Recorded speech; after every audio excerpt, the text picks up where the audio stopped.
What we do here is something I want to do for the rest of my life.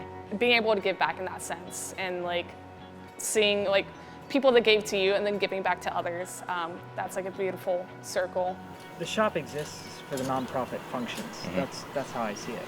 So there are 3 paid employees, but they're there just to cover the rent and the space and to have the facility to do what we do. So every Saturday morning from 10 a.m. to 1 p.m., you come in, no experience necessary. We're working on kids' bikes that then are later donated. So sometimes we'll have just a few people show up. We've had close to 20 people show up before, and that was like a fun kind of chaos, just showing everyone how to do things, and then volunteers are showing other volunteers. So I think we have like a really good core group of people that come through every Saturday morning and just, you know, at this point it becomes like a community shop. Like we all just hang out and we're working towards the same thing. Showing them which end of the wrench, you know, and how to hold a wrench, and you know, showing them a screwdriver and it's a dagger in disguise. You know, please don't poke a hole in your hand.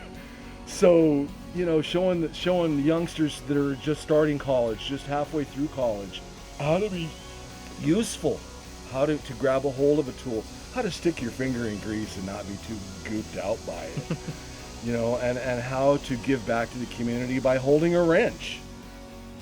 We do the kids' bike repair. So it's a win-win in the sense that people learn how to fix their own bikes, and we get bikes available to donate to kids in more disadvantaged neighborhoods.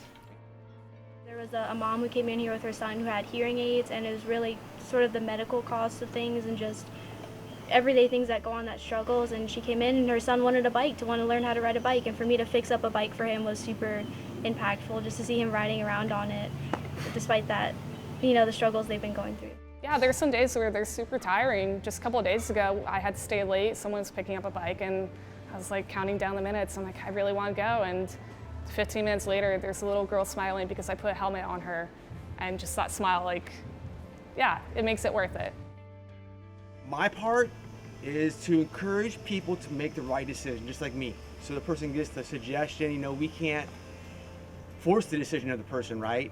But we can suggest or encourage a person to be a nice person. A teenager over here, and he'll bring one of the little kids over here that doesn't have a bicycle and doesn't he can't keep up with him on training wheels, but he'll grab a tandem, take him for a ride. Kids need bikes. It's freedom, and it's something to do. I am not going to get in trouble today because I got a bicycle to go screw around on. I found Free Will Project, and it's like, I feel like it, you know, it found me too. When I'm done building, dude, it's like, there's a bicycle completed, done, ready to ride, and that's cool shit, man. I leave this place with a smile. I ride my, you know, the bike I built here, I ride that down the street, and I go home with a smile on my face, and I look forward to coming back here every weekend. One aspect of population that often gets ignored, especially in the cycling community, are those that are home insecure and use cycling as their main means of transportation. And that's their livelihood, you know? I can't imagine any other place that they would go to in this town to get free work done to their bike. So when I first started working here, I didn't realize that that's something I was going to have to encounter, and just learning to like connect with people and just trying to give as much as I can to them because they have nothing else. Like, there are days I leave here with goosebumps because of that, and yeah, I feel like I'm making a difference in that sense.